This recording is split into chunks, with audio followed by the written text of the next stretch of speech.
అందరికీ నమస్తే. నేను మీ భార్గవి. వెల్కమ్ బ్యాక్ టు అమ్మ చేతి వంట. ఈరోజు వీడియోలో పొనగంటి ఆకుతో ఒక మంచి టేస్టీ రోటి పచ్చడి రెసిపీని ఎలా తయారు చేసుకోవచ్చో చూపిస్తున్నాను. వేడివేడి అన్నంతో నెయ్యి వేసుకుని ఈ పచ్చడి కలుపుకుని తింటే చాలా చాలా రుచిగా ఉంటుంది. అలాగే ఎన్నో పోషక విలువలు కలిగిన ఈ పొనగంటి ఆకుతో ఎప్పుడూ రెగ్యులర్గా చేసుకునే పప్పు ఫ్రైయే కాకుండా ఇలా పచ్చడి కూడా ట్రై చేయండి.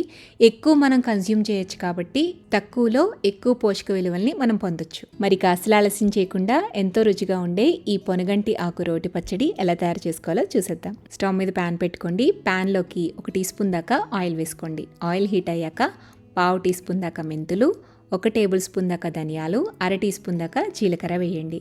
వీటిని ఫస్ట్ దోరగా చిన్న మంట మీద నిదానంగా వేయించండి.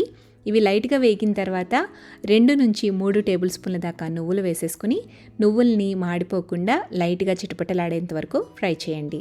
ఆ తర్వాత కారానికి తగ్గట్టు 4 ఎండుమిర్చి, 6 పచ్చిమిర్చిని ఇలా ముక్కలుగా కట్ చేసుకుని వేసుకోండి.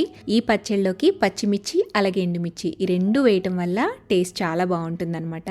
సో పచ్చిమిర్చి కొంచెం వేగేంత వరకు కూడా సన్నటి సెగ మీద నిదానంగా వేయించండి.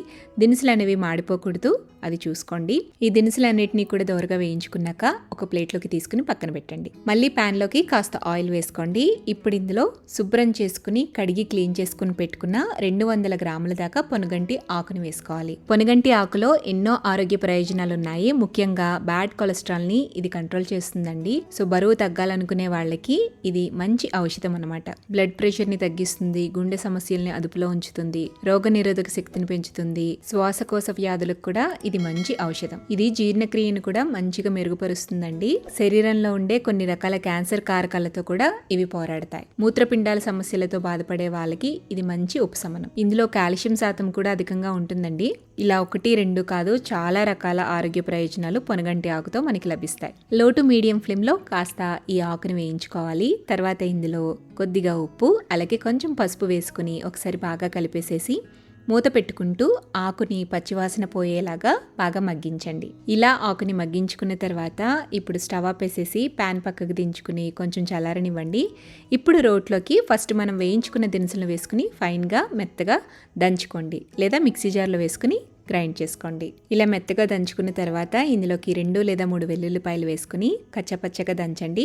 ఆ తర్వాత నానబెట్టుకున్న చిన్న నిమ్మకాయ సైజ్ అంతా చింతపండును కూడా వేసుకోండి. ఇందులోనే రుచికి సరిపడా ఉప్పు కూడా వేసేసేయండి. ఇలా మెత్తగా రుబ్బుకుని ఆ తర్వాత మనం వాడ్చుకుని పక్కన పెట్టుకున్న పొనగంటి ఆకుని కూడా వేసేసి అంతా కలిసే విధంగా బాగా దంచుతూ మిక్స్ చేయండి. పచ్చడిని ఈ కన్సిస్టెన్సీలో నూరుకున్న తర్వాత ఒక గిన్నెలోకి తీసుకుని ఈ పచ్చడిని తాలింపు పెట్టుకోవాలి. తాలింపు పెట్టుకోవడం కోసం స్టవ్ మీద ప్యాన్ పెట్టుకుని ప్యాన్లో 1 లేదా 2 టేబుల్ స్పూన్ల దాకా ఆయిల్ వేసుకోండి. ఆయిల్ హీట్ అయ్యాక తాలింపు గింజలు వేయండి. శనగపప్పు, మినప్పప్పు, ఆవాలు, జీలకర్ర, ఎండుమిర్చి అలాగే వెల్లుల్లి. వీటిని దోరగా వేయించేసిన తర్వాత కాస్త కరివేపాకు కూడా వేసేసి కాస్త ఇంగువ కూడా వేయండి. మొత్తం కలిపేసేసి స్టవ్ ఆపి ఈ తాలింపుని పచ్చడిలోకి వేసుకుని కలిపేసేయండి. అంతే, ఎంతో రుచికరమైన పొనగంటి ఆకు పచ్చడి రెడీ అయిపోతుంది. చాలా రుచిగా ఉంటుంది. అలాగే ఎన్నో ఆరోగ్య ప్రయోజనాలు కలిగిన పచ్చడి కాబట్టి అప్పుడప్పుడు మనం ఇంట్లో ఇలాంటి పచ్చడి తయారు చేసుకుని ఇంట్లో వాళ్ళకి పెట్టడం చాలా చాలా మంచిది. మరి ఈ పొనగంటి ఆకు రోటి పచ్చడిని మీరు కూడా ఇంట్లో తప్పకుండా ట్రై చేయండి. ట్రై చేసి టేస్ట్ చేశాక మీ ఫీడ్బ్యాక్ని నాతో షేర్ చేయడం మర్చిపోవద్దు. వీడియో నచ్చితే లైక్ చేయండి, మీ ఫ్రెండ్స్కి, రిలేటివ్స్కి షేర్ చేయండి. మరిన్ని టేస్టీ సింపుల్ క్విక్ రెసిపీస్ కోసం అమ్మ చేతి వంట ఛానల్ని సబ్స్క్రైబ్ చేయండి.